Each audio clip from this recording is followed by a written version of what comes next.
कभी अगर आपका मध्य प्रदेश में भीमबेटका नाम की जगह पर जाना हो, ये भोपाल के पास में पड़ती है, तो वहाँ की गुफाओं में बनी पेंटिंग्स को ज़रा गौर से देखिएगा। ये सब पाषाण काल की कलाकारियाँ हैं। माने जब मानव सभ्यता ढंग से विकसित भी नहीं हुई थी, जब इंसान को लिखना भी नहीं आता था, तब भी वो एक्सप्रेस करता था, बस उसके तरीके अलग अलग थे।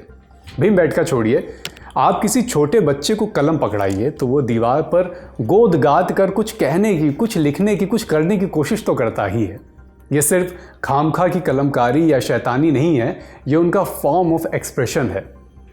अनुराग जो ये शो लिखते हैं, उनके पड़ोस में रहने वाली बूढ़ी अम्मा के हाथ पर, उनके गले पर स्याह हो चुके कुछ गोल, कुछ सीधे डंडे से निशान उकेरे हुए दिखते हैं। कभी पूछो तो मुस्कुरा के कह देती हैं, मायके की निशानी है बेटा। किसी ज़माने में महिलाएं अपने हाथ पर पति का नाम गुदवाती थी, कोई नाम पूछे तो वही दिखा दिया करती थी। इन अभिव्यक्तियों से जुड़ा है एक समृद्ध इतिहास और इनमें रची बसी है पूरी एक संस्कृति। आज सुनाएंगे इसी से जुड़ी कुछ किस्से कहानियाँ। नमस्ते, मैं अभिषेक। तारीख में आज टैटू वाली जनरेशन को मिलवाएंगे दुनिया की एक पुरानी आर्ट फॉर्म गोदना से।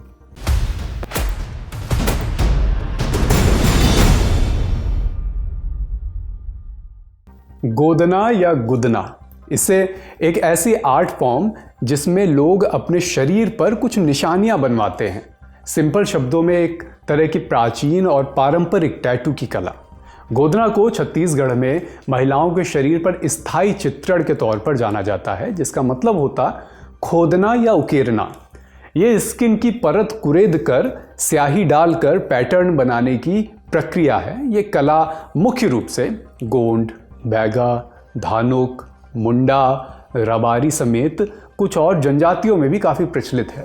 छत्तीसगढ़, मध्य प्रदेश, बिहार, झारखंड, ओडिशा जैसे राज्यों में गोदना न केवल सुंदरता का पर्याय है, बल्कि सांस्कृतिक पहचान, सुरक्षा और आध्यात्मिक महत्व का भी एक बड़ा प्रतीक है। गोदना की जड़ें हमें प्रागैतिहासिक काल में लेकर जाती हैं, जब इंसान कबीलों में रहता था और शिकार करके अपना भरण पोषण करता था। मध्य भारत के करीब करीब 10,000 साल पुराने शैल चित्रों में शरीर पर कला के सबूत मिलते हैं। हजारों साल पुरानी सिंधु सभ्यता के दौर में भी मूर्तियों और मोहरों पर शरीर संशोधन के संकेत दर्ज हुए हैं। दक्षिण भारत के कोलम चिन्हों या बौद्ध स्तूप के लिए फेमस बरहुत से मिली एक मिट्टी की मूर्ति। गोदना के संकेत इनकी पहचान से बाकायदा नत्थी होते आए हैं। कुछ दिनों पहले हमने मुर्सी जनजाति पर एक एपिसोड किया था, आपको ध्यान होगा। अगर नहीं ध्यान है तो हम उसका लिंक जो है वो डिस्क्रिप्शन बॉक्स में देंगे। तो इनमें होठ फाड़ कर डिस्क डालने की एक परंपरा होती है। ऐसे ही भारत के कई राज्यों में गोदना की परंपरा कबीलाई समाज के पहलुओं में से एक है। अफ्रीका के बाद भारत में सबसे ज़्यादा जनजातीय लोग रहते हैं। मध्य प्रदेश में इनकी संख्या सबसे ज़्यादा है। गोदना an important form among the tribes of central India नाम के शोध में बसंत कुमार मोहंता लिखते हैं, गोंड समुदाय में केवल 7 बरस से बच्चियों को गोदना की प्रक्रिया में ढाला जाता है। पद्मसेन देव का चिन्ह सुरक्षा के लिए औरतों के बाएं पैर के पंजे पर बिंदिया यानी डॉट्स रखकर बनाया जाता है। ऐसे ही दाहिने पैर के पंजे पर बना त्रिभुज नंगे पैर चलने पर भी सुरक्षा देता है। आमतौर पर ज़्यादातर समुदायों में गोदना के अधिकांश रिवाज 7 से 12 साल की उम्र के बीच हो जाते हैं। हालांकि कुछ गोदना शादी ब्याह या प्यूबर्टी के हिसाब से भी होते हैं। मध्य प्रदेश में ही रहने वाले कोल जनजाति में महिलाएं अपने भाइयों के लिए एक हाथ को गुदवाती हैं और अपने पति के लिए छाती और पैरों का गोदना करवाती हैं। ऐसा चलता आया है रीति रिवाज। गोदना से जुड़ी कुछ प्रचलित मान्यताएं भी हैं। ऐसी ही एक मान्यता शिव पार्वती से भी जुड़ती है। शिव ने अपने ब्याह के बाद सबको दावत पर बुलाया। भोजन भजन के बाद पार्वती महिलाओं के साथ बैठी बातें कर रही थी। शिव जी को कुछ काम था, सो पार्वती को बुलाने आए और गलती से किसी और स्त्री का हाथ पकड़कर उठाने लगे। फिर क्या था, पार्वती जी गुस्सा गई। तब उपाय के तौर पर पहचान के लिए गोदना की प्रथा चालू हुई। जिन्होंने गोदना किया वो गोदनहारी कहलाए। उत्तर प्रदेश के अवध इलाके में आज भी गोदनहारी कुछ संख्या में मौजूद हैं। Doctor Neetu Singh Godna tradition of Awadh में इसकी पुरानी पद्धतियां बताते हुए लिखती हैं कि स्याही के लिए कालिख को कनाल से दिखने वाले बिलाई के फूल वाले तेल में मिलाया जाता है। फिर गोदनहारी सबसे पहले त्वचा को नरम करने के लिए तेल मल देती हैं। पैनी लकड़ी या बबूल के कांटे से फिर एक्यूपंक्चर की तरह त्वचा को गोदा जाता है। खून निकलने पर उसी जगह स्याही भरी जाती है। एंटीसेप्टिक के तौर पर हल्दी का लेप हफ्ते भर तक लगाना पड़ता है। गोदना के दर्द से मन भटकाने और इसकी ज़रूरत को लेकर लोकगीत भी गाए जाते हैं। इन्हीं गीतों में कुछ ये बताते हैं कि गोदना कहाँ बनेगा, क्यों बनेगा और इसका क्या प्रतीक होता है।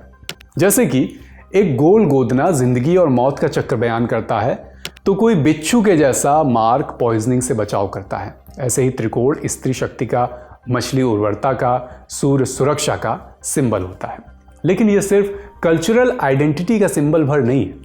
ब्रिटिश दौर में गोदना कई दफ़ा पहचान छिपाने या सौंदर्य कम करने के लिए भी इस्तेमाल हुआ है। ओडिशा के कंधमाल पहाड़ियों में रहने वाली कौंधा जनजाति की महिलाएं गोदना जैसे ही टैटू पूरे शरीर पर इसलिए बनवाती थी ताकि वो जमींदारों और ब्रिटिशर्स के यौन शोषण से बच सकें। द हिंदू से बातचीत में कौंधा समुदाय की एक महिला बताती हैं कि पहले इसे राजाओं और ब्रिटिश टैक्स वसूलने के नाम पर शोषण से बचने के लिए इस्तेमाल किया जाता था, लेकिन वक्त के साथ ये हमारी पहचान में शामिल हो गया। भारत से जो लोग सूरीनाम, गुयाना या कैरिबियाई देशों में गए, उनके साथ गोदना का कल्चर भी वहाँ पहुँचा। ऐसा ही एक स्ट्राइकिंग टैटू फॉर्म सीता की रसोई कहलाता है। ये गोदना सीता के जैसे एक कैरेक्टर को दर्शाने के लिए महिलाओं के हाथों में गुदवाया जाता है। एम्बॉडिंग डिपेंडेंसी, कैरिबियन गोदना as female subordination and resistance में जर्मनी की सिनाह थेरेस क्लॉस लिखती हैं कि सीता की रसोई का गोदना कैरिबियन देशों में भारतीय गिरमिटिया मजदूरों के जरिए पहुंचा था। 1896 में विलियम क्रुक ने ब्रिटिश भारत के नॉर्थ वेस्ट प्रोविंस यानी कि आज के उत्तर प्रदेश में इस डिज़ाइन का जिक्र किया था। 1970 में जर्मन मानवशास्त्री एरिका मोजर ने एक ज़रूरी काम किया। बिहार के दुसाध समुदाय को गोदना को चित्रकला में बदलने के लिए उन्होंने प्रेरित किया। इसी क्रम में गोदना परंपरा कबीलाई जीवन से होते हुए आधुनिक समाज का हिस्सा बनी। बदलते वक्त के साथ गोदना में कमी आई है और अब ये आइडेंटिटी की जगह एक आर्ट फॉर्म के तौर पर ज़्यादा फल फूल रहा है।